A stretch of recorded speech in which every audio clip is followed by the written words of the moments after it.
Well, I'm Leontxo García, a journalist specialized in chess, but not only.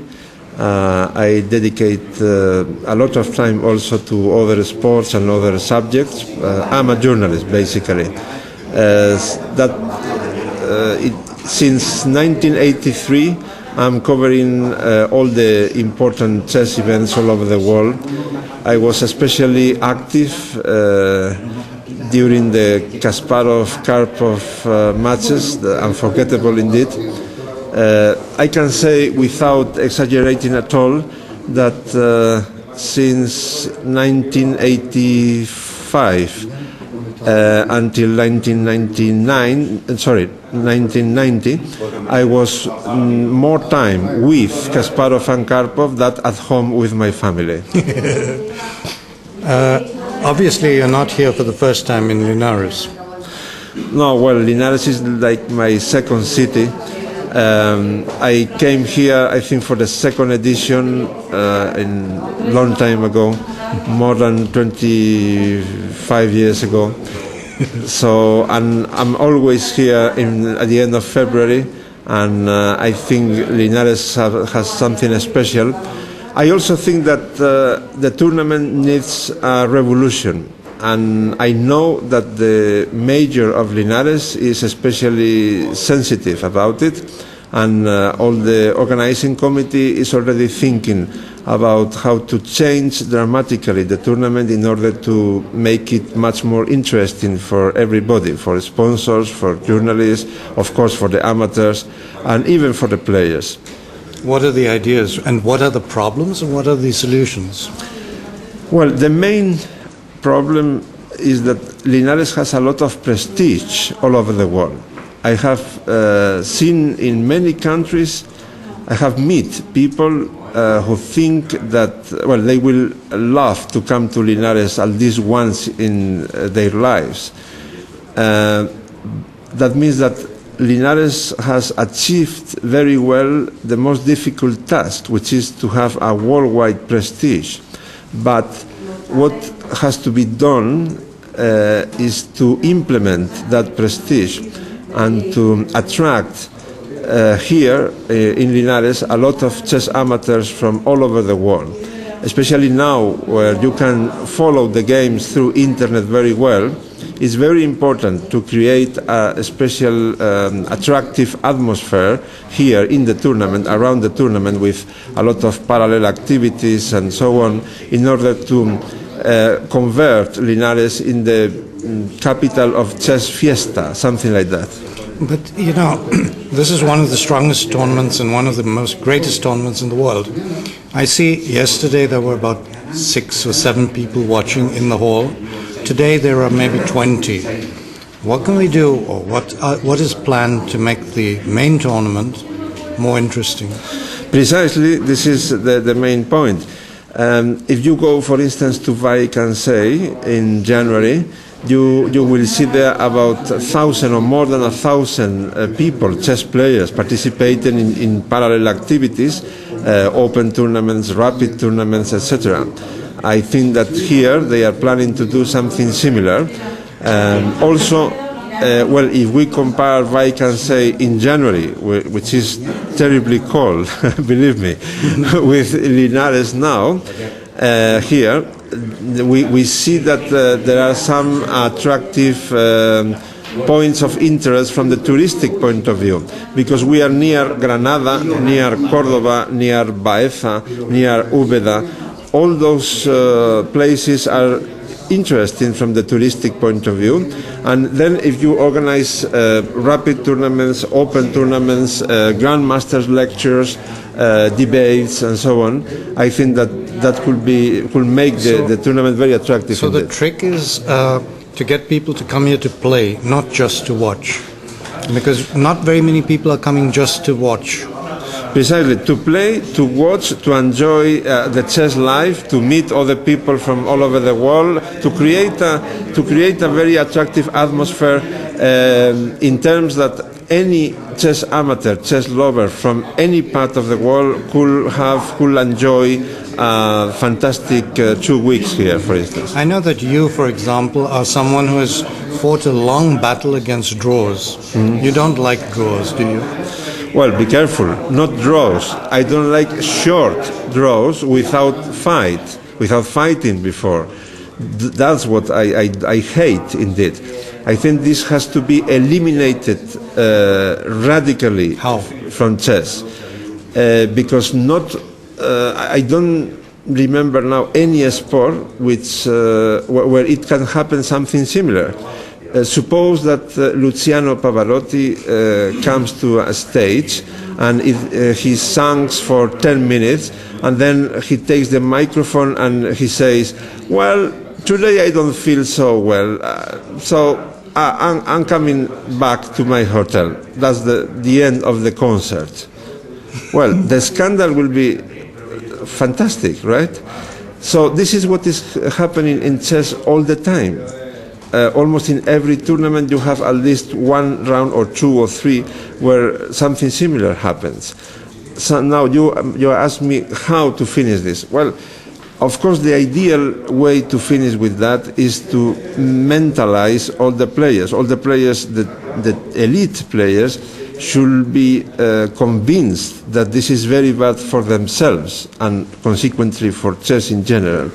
But as it looks like this is not possible, players are still, some players, be careful, I don't want to include all of them, but some players are still thinking that the dollars are hanging in the trees, and they only have to take the dollars for themselves, and that's all.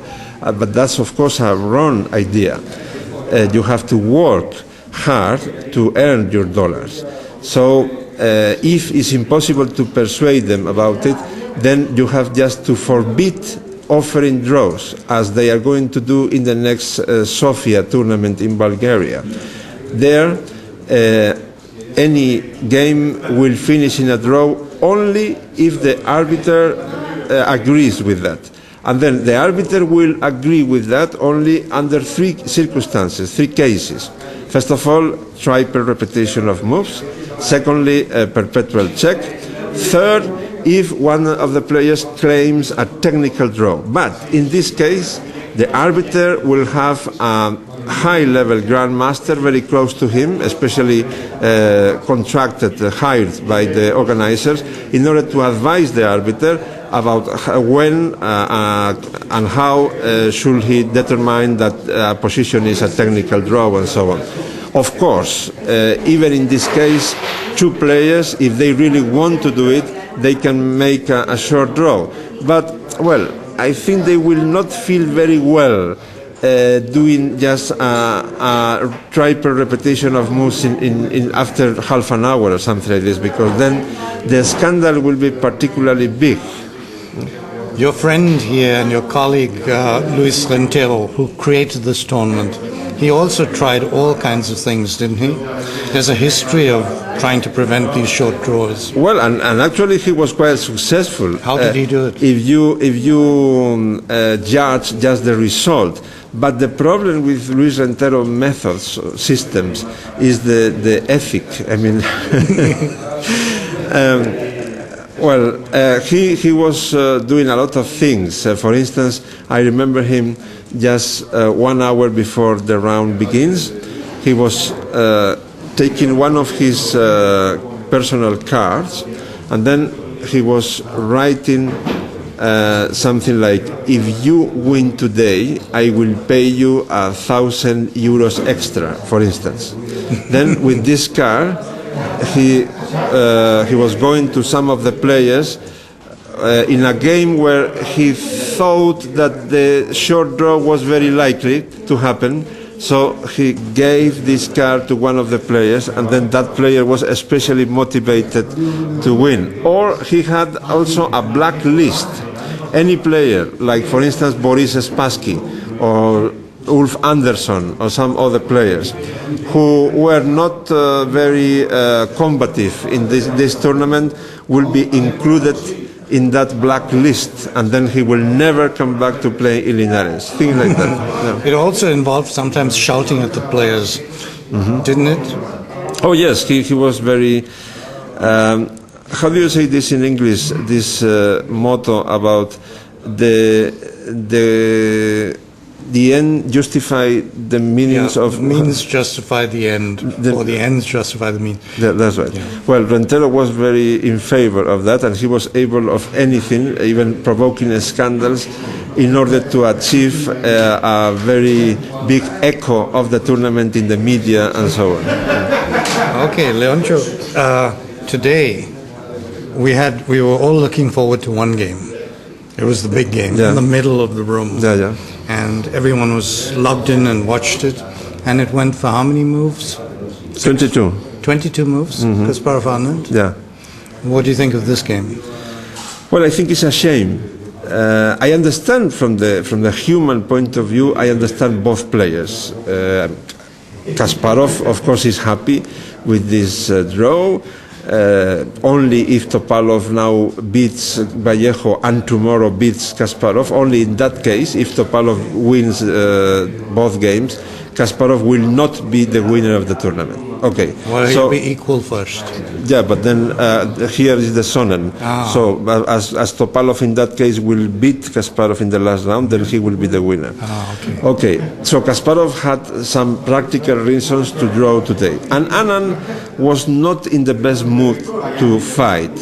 Anand, well, you have to remember that in the first half of the tournament, he had a winning position against Kasparov, and he was not able to win that position. And yesterday, he had a clear advantage against Vallejo, and he made a terrible mistake when Vallejo was in time travel, not him.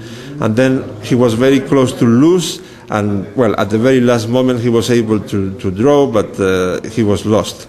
So Anand was not in his best mood to fight today. Okay, I understand that from the human point of view. Chess players are humans, okay, but they are also professionals. They are taking a very good money just to play tournament like this one. So I think that they are wrong signing a draw in 22 moves like they did today. I think that somehow they have to understand that this is just unacceptable. And of course, if they are not able to understand this, that's why I think that the organizers have to take very strong and drastic measures, decisions to avoid that. Okay. Now, there's something else. We have a lot of Spanish people on the server. They're listening. I assume you can speak Spanish. In fact, I've heard you speak very fast, very loud. And could you give them a short wrap-up of this tournament for Spanish-speaking people all over the world? A resume of this tournament, you mean? Yes, just talk to them. Bueno, este torneo al principio era extremadamente interesante, sobre todo desde el punto de vista de Kasparov. Kasparov está a punto de cumplir 42 años dentro de un mes y es el único deportista que ha logrado ser el número 1 del mundo durante 20 años consecutivos. No hay ningún deporte en el que alguien haya sido el número 1 durante 20 años consecutivos. Pero él tiene 42, hasta a punto de cumplirlos. Y eso en ajedrez es ya una edad bastante avanzada. Entonces la pregunta que nos hacíamos es, ¿con 42 años Kasparov será capaz de seguir ganando el torneo más importante del mundo y de seguir siendo el número 1? Y bueno, los hechos parecen decirnos que sí, porque Kasparov en este momento falta una ronda y media para que termine el torneo y todo indica que va a ser el ganador del torneo y además está jugando muy bien. Ayer mismo nos regaló con una partida magnífica contra Adams y bueno, tiene varias más realmente muy buenas. Solo ha habido un momento en todo el torneo en el que ha tenido un cierto peligro de perder, bueno, bastante peligro de perder. Estuvo en posición casi perdedora contra Anand en la primera vuelta. Por tanto, si no ocurre alguna catástrofe mañana, si él no pierde con Topalov y al mismo tiempo Topalov ganase hoy, pues estamos ya en la confirmación de uno de los mejores deportistas de todos los tiempos. Insisto en que en ningún deporte podremos encontrar un caso similar al de Garry Kasparov. Thank you very much. You have to go back now to finish your article for whom?